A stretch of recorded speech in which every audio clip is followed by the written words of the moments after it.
moonprincess here, and Mia. And tonight, we are going to talk about some true crime. As you may have noticed, I'm wearing what I consider clown makeup.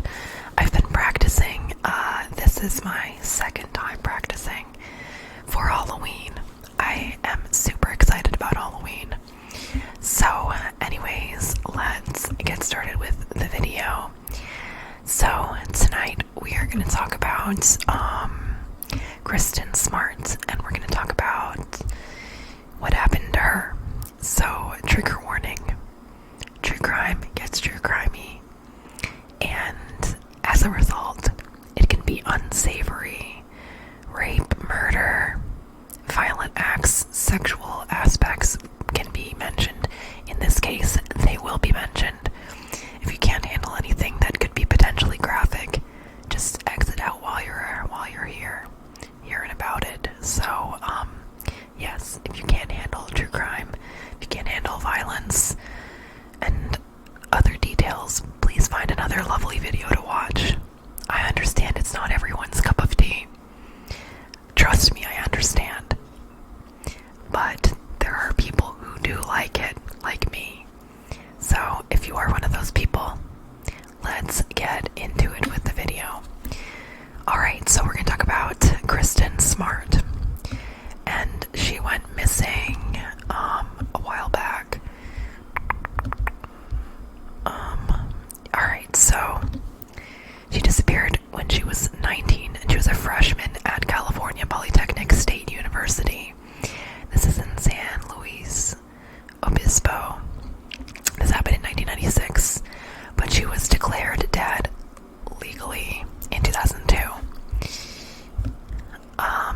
So it was spring of 96.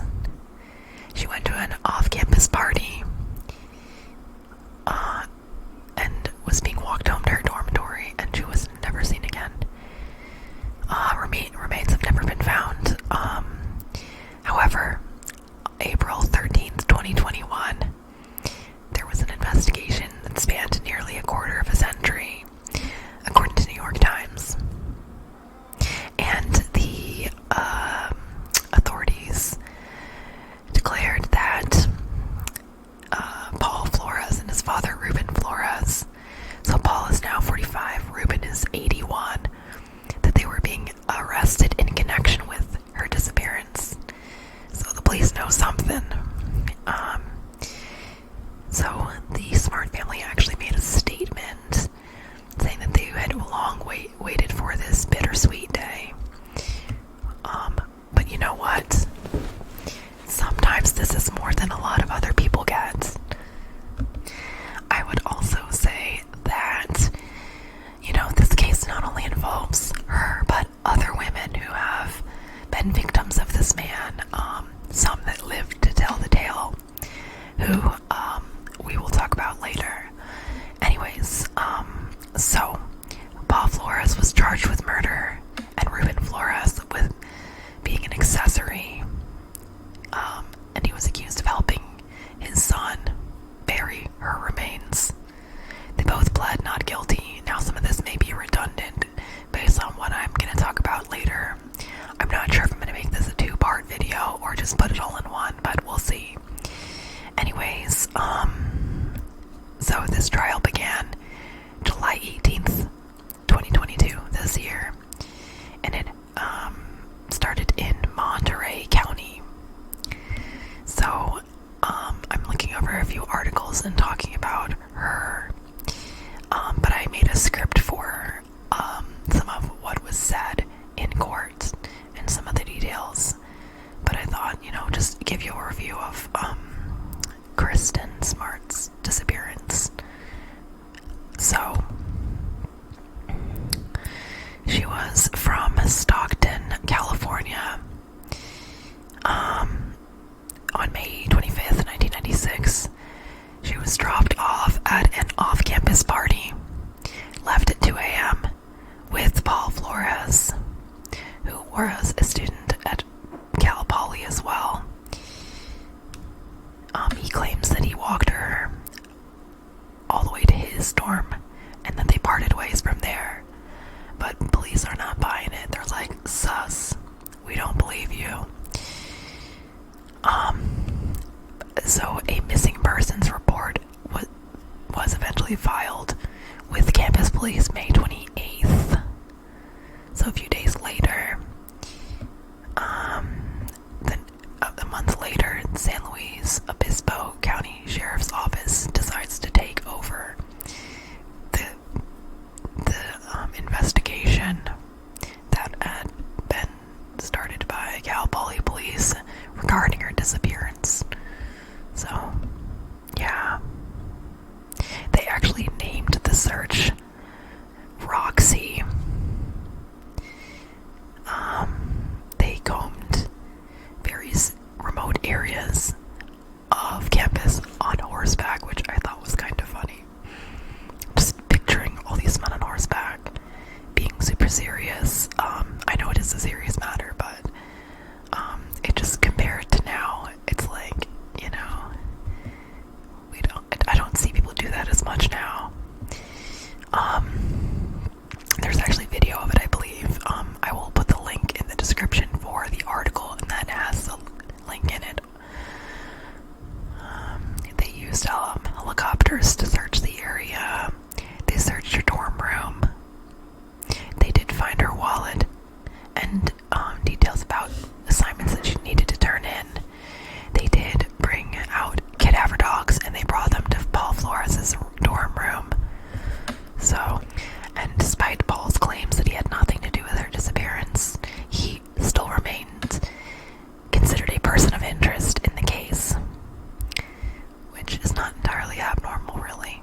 To be considered a person of interest doesn't necessarily mean you're a suspect. But, you know. So there were signs offering rewards for her location. Missing persons posters. Family and friends were interviewed. So she had gone to a fraternity party, and that she needed help getting home after, and that's why Paul was with her. So also, Kristin Smart's family has filed a wrongful death lawsuit against Paul Flores. They did this in 97, and it was for $40 million. But the criminal charges weren't brought until recently.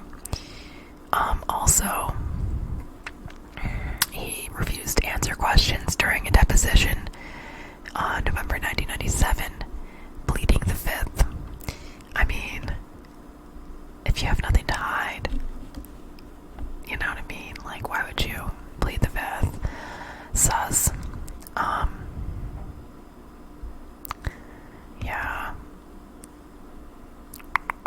They use cadaver dogs to try to track any sense of human decomp.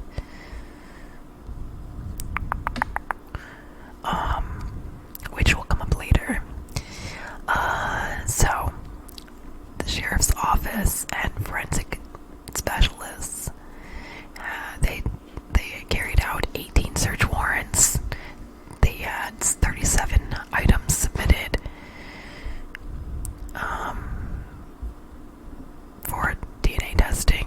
They recovered 140 new items of evidence and conducted 91 interviews from 2011 to 2020. So they've been busy. Apparently. That's really interesting.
denied the district attorney's request motion to tack on 2 rape charges against Paul Flores, which is interesting because, I don't know, that's just interesting. I hope that he does get charged with those rapes, though, at some point, separately. So, despicable.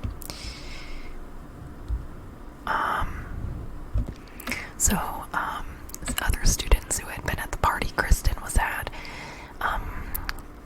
act as witnesses in the trial.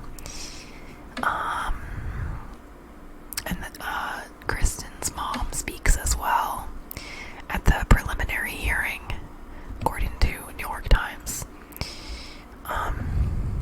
So according to Kristin Smart's family, they said that they had faith in the justice system, comforted in the knowledge that Kristin had been held in the hearts of so many, and that she has not been forgotten.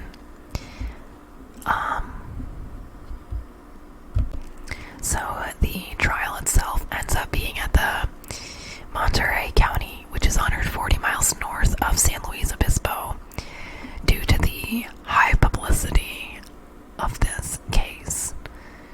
I mean, don't do these kinds of crimes and it won't be so highly publicized. I don't know. I mean, I get that some people might not be guilty, but this guy, I mean, I would be shocked if he wasn't guilty, okay? Anyways,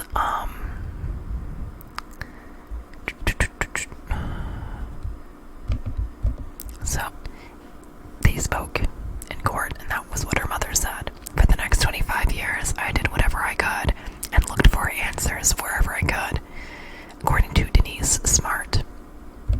I also wanted to mention that the true crime podcast, Your Own Backyard, has been acknowledged as helping the case gain more attention, and that has helped with getting witnesses to come forward and speak. So I thought that was really interesting. Something else that her mother said is, it's a giant jigsaw puzzle, and we probably have a third of the puzzle filled in right now, but we're continually adding to the pieces.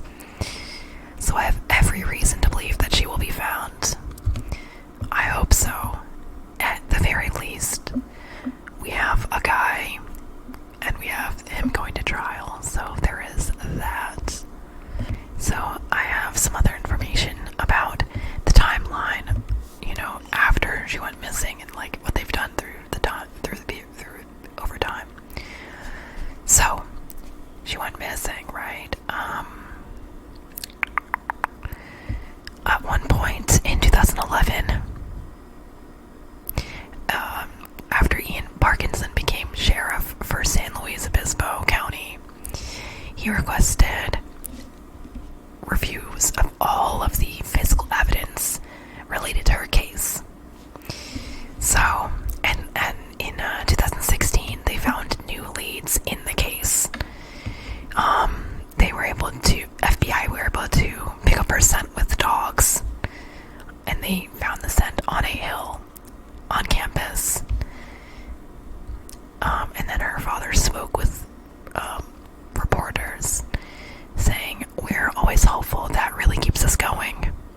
And it's been 20 long years, so we're excited that they're looking, but it's a long stretch, and we're just waiting and hoping that we do find the remains of our daughter." Yeah, I think there's even a video of him being interviewed, and it hurts my heart. It's in this article, which is by a different news source. It'll be in the description, so I can even try to separately link the interview with her dad. It breaks my heart, but there's something about like victims and families that just feels so special to me, to like honor them and hear what they have to say. Okay, so then in 2019, new witnesses were interviewed, and then detectives were able to gain access to Paul Flores' cell phone and text messages. And then in February 2020, they gained the search warrants I already mentioned. Regarding Paul Flores, they gained search warrants to his properties, to 4 of them, and then 2 of these were served in San Luis Obispo, another in Los Angeles County, and then the other one was in Washington. And they were looking for very specific items, okay? Then in April of 2020, evidence from previous search warrants led detectives to issue additional search warrants at Paul's home. And they say that they found evidence related to the murder of Kristin Smart during this search warrants execution. So that is how we got here, essentially. So in March of 2021, search warrants were issued for the Arroyo Grande home of Ruben Flores, Paul's dad. And then, like I said, they used the cadaver dogs and the ground penetrating radar to search the home. And again, they found more evidence, so it sounds like they must have a good amount of evidence if they are confident enough to take this to trial. So, it's exciting. I'm not going over every single thing, and I may miss some of the court stuff, but I think I will do another video on this after this one, just letting you know, okay? Anyways, yeah, so a lot of search warrants were issued for this case. It's a lot. So a court judge signed 2 arrest warrants and 2 search warrants after they gained this evidence from Ruben's home. The evidence that's just alluded to here. And he was named, prime suspect, and they're in trial, so.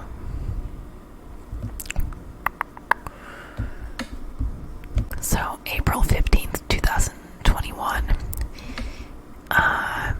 the Smart family said in a statement, after nearly 25 years of waiting, today's delay in the arraignment process was not unexpected or surprising. This was, so there was a delay, April 15th. Make no mistake, we have begun the final quest to bring justice for Kristin. The Smart family continues saying, we know we are in good hands with the San Luis Obispo County District Attorney's Office, and we will wait patiently for the process to commence. Hell yeah, bring it. Let's get this guy.